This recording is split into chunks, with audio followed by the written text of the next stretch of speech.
Magandang araw po sa inyong lahat. Welcome po sa ating channel Ode Alteram Partem. Let us share the other side. Ito po ang inyong host, Jesus Sukgang Jr. Again, salamat po sa Diyos, sa Panginoon at sa Espiritu Santo sa isa na namang araw na pahiram ng Diyos sa atin na makapagpatuloy sa buhay na ito. So ano po ba yung ating topic? Ay bago iyan, batiin ko muna kayo. Siguro isang masayang araw sa inyo kung kasama ninyo ang inyong pamilya, at kung kayo nag-iisa ay sana masaya kayo sa Panginoon. Palitan ko na muna kasi baka yung iba, siyempre baka sabihin malusog, ang dami hong naghihirap. Opo, dami hong naghihirap sa atin ngayon dito sa Pilipinas. Talagang sobra ho. Kasama ho nyo ako dyan sa isa sa mga naghihirap, at patuloy na pinapahirapan. So ganun. Dahil sa panahon ngayon dito sa Pilipinas, yung trending, kung sino may hawak na kapangyarihan, abay, edi tulad siya ng Diyos. Pero may araw din yan sila, may pagbabayad din naman yan Yung mga taong nanumpa sa tungkulin, sumumpa sa pangalan ng Diyos at sa konstitusyon, at nangako sa mga Pilipino na gawin nila yung nararapat, ay abay hindi nila ginawa, ay magbabayad din ho yan sila. Ganun lang ho iyan. May gaba din ho iyan. So pagpasensyahan nyo na yan yung imbukada, kasi sa topic ko nga sana ngayon, hindi ko naumpisahan agad, naumpisahan ko sa mga ganung bagay. Pasensyahan nyo na, pero at alam ko ho inyong mauunawaan at nauunawaan ninyo, dahil sino man yung sa kalagayan ninyo na naghihirap, kahit na ho sa akin talaga hong maghihirap. Kita mo yan, pati sa Facebook live ko ini-istorbo. Mantakin mo yan, matindi.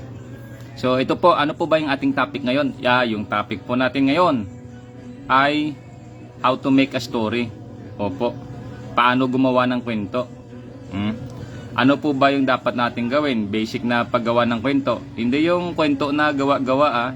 Umpisahan nyo po sa inyong sariling buhay. Halimbawa, nagising ka, nanalangin ka sa Diyos, nagpasalamat ka, tapos ano ba? Anong kasunod? Nag-hygiene ka. Hygiene, ano yun? Toothbrush, naghilamos, kung ano pa po.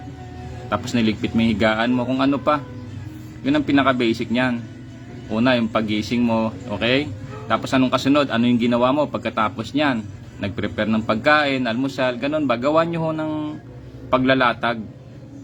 Tulad ako. Pero tuloy ko muna paglalatag halimbawa sa kwento, para at least ma-deliver nyo sa tao yung activity nyo. Kasi pag gumawa ho kayo ng kwento, mag-iisip pa kayo ng mas malayo o mas komplikado, ay mahirapan ho kayo niyan. Ang mahalaga, makagawa ka muna ng kwento. Paano gumawa ng kwento? Sa madaling salita, paano ba gumawa ng isang kwento na hindi mahirap gawin, hindi mahirap intindihin? Yung mismo, yung activity for the whole day, yung ginagawa mo sa buong araw, yan na yan, pwede mo gawing kwento yan. Tuloy na natin, nanalangin ka, salamat ka sa Diyos, hygiene, nagligpit ka ng gamit mo, after nya, nagprepare ka ng pagkain, kung ano-ano pa. Pagkatapos yan, anong nangyari? Ganun ba? Kasunod na, until umaga, tapos hapon yung setting, tapos gabi. Ganun ba? Ipasok nyo na ngayon yung pinaka-activity mo for that day. Halimbawa, yan na ho, tulad sa akin, ma-share ko sa inyo. Ngayong umaga, ang nangyari, hindi nagising ako. Maaga naman ako nagising, kaso lang nagbasa-basa pa ako. Dahil naisip ko naman, dahil linggo at mahaba yung pilahan sa tubig, hayaan mo na. Pinagbigyan ko na muna yung iba, kasi sabi ko, dami naman akong naipong tubig kahapon. Puno naman yung drum. So, ibig sabihin yung mga drum. Yun yung activity ko today. Ngayon, tapos ko na bumalik ako sa higaan, kasi yun yung nasa isip ko, may tubig pa naman kami. Umidlip ulit ako. Tapos pagising kong ginawa ko, kinuha ko rito yung rat trap, yung panghuli ng mabait. Kasi kagabi nakita ko may mabait na nahuli dito sa alam nyo na, yung trap, yung bakal, yung cage, ganon. Kanina ang ginawa ko, siyempre pumunta na ako dun sa may ilog. Alam nyo na, niligpit ko yung mabait doon. Tapos saka na bumalik ako rito. Siyempre hindi ko na dinala muna yung tricycle o motor. Siyempre sayang yung gasolina Siyempre nagtitipid tayo. Naglalakad ako. So ganun, nilakad ko lang. Tapos umuwi na ako. Pagkatapos niyan, ito pa nga madagdag ko pala along the way nga, sa tuwing makita nila meron akong bit-bit na kulungan, yung trap. May nakita silang mabait, binabanggit nila kasi ang laki ang laki ng mabait opo. Ngayon niligpit ko na, bumuwi na ako rito. Pag uwi ko, dali-dali kagad ako, nilinis ko yung siyempre panghuli ng mabait. Tapos siyempre para hindi siya kaagad kalawangin, umabulok, meron akong lumang toothbrush, nilagyan ko ng diesel at in-apply ko ng diesel yung kulungan ng mabait, tapos tinabi ko na. Siyempre para hindi mo siya kaagad-agad mabulok. Ganun ho yan. Ganun din ho yung gawin ninyo pagka meron kayong mga bakal na items. Huwag yung ginagamit sa pangluto kasi siyempre mga moy diesel yung pagkain ninyo. So ito ngayon, tinabi ko na. Dali-dali ako ngayon, kinuha ko yung mga empty containers dito. Nilipat ko yung mga tubig sa dalawa kong drum. Sinakay ko sa tricycle. Kinuha ko yung tricycle, dinala ko doon sa pilahan. Pagdating ko doon sa pila, may mga nakapila na palang haba. Opo, ang haba ko ng pila. Ayun, nagkapagkwentuhan. Tapos kararating ko lang, kaya medyo pawis na pawis ako. So ngayon, nag-aabang na lang ako kasi manananghalian kami. So ganun siya. So again, salamat sa Diyos. Yan po yung paggawa ng kwento. Umpisahan nyo po sa inyong daily activity. Yan po ang tinatawag na pwede ninyong gawing short story, o ibig sabihin maiksing kwento. So ganun hindi na ho kayo mahihirapan yan mag-iisip kung sino ho yung mga karakter dyan. Kasi una, ikaw. Sabi nga, kung inyong maalala, lalo na sa mga may edad na tulad ko, yung isang artista nagpahinga na sino ba ito? Si Rudy Fernandez. May sabi yata noon sa tunay na buhay, ikaw ang bida. Sa isang advertisement noon. Ganon, sa tunay na buhay, ikaw yung bida. So ganon, ibig sabihin, ikaw yung artista, kaya mag-iisip ka pa. Halimbawa, mag-infuse ka ng mga karakter, mga activity, yung setting, yung plot, kung ano. Hindi na, buhay mo na yan ang ikwento mo.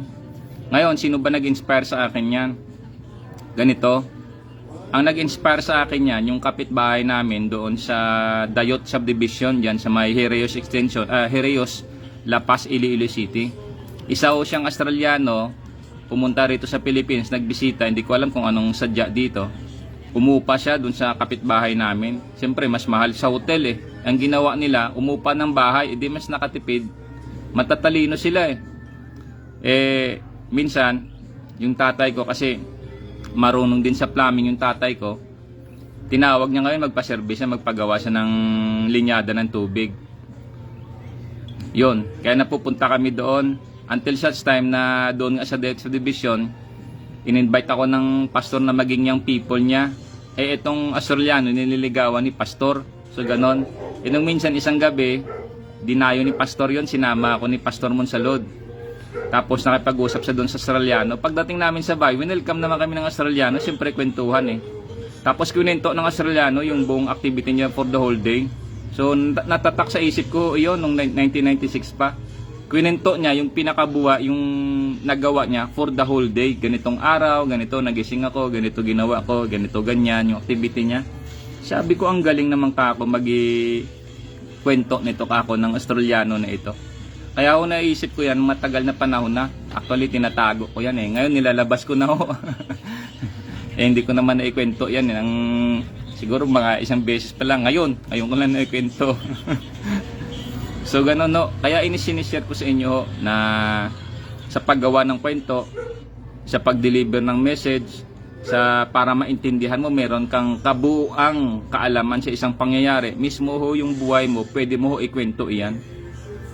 Wala hong pinagkaiba yan. Tulad niyang iba, yung mga sinasabi nila, yung mga marites. Tayo hindi naman nagmamarites. Tayo nagkikwento lang ng ating buhay for this day. So ganun lang ho iyan. So encourage ko sa inyo, ituro ninyo sa inyong mga anak para pag nagawa sila ng kwento, yung activity nila, at least may kwento nila sa inyo.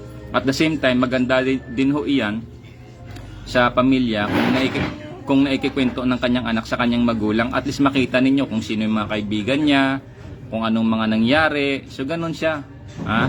So sa mga ganyang bagay, natutunan pa po natin paano mag-recall, mag-memorize Yung ibang mga detalye, pwede nyo hong i-infuse diyan, idagdagan ninyo ho.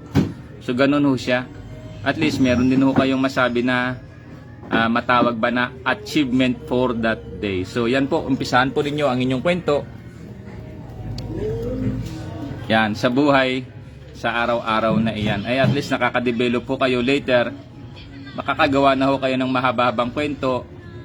Makapanood pa kayo ng ibang mga kwento sa pelikula, sa YouTube. At pagbabasa ninyo ng mga libro, makita nyo ho yung mga twist ba. Ganun ho siya. Ano ba para ma-develop pa yan ang mas maganda? Manood ho kayo ng mga short story. Pwede ho yan. Ganun ho. Tapos yung mga pelikula. More on documentary po tayo kasi baka panoorin yung mga fictional mga kung ano ng mga cartoons ng mga tinamaan ng mga lahat ng kaatikan ba. Ganun ho. So sana nakapagbahagi ako sa inyo ng mga ideas, na simpleng idea na alam ko sa inyo, nandyan na yan sa inyo kung na-remind ko lang kayo, na ipaalala, edi maganda, magaling na bagay ho.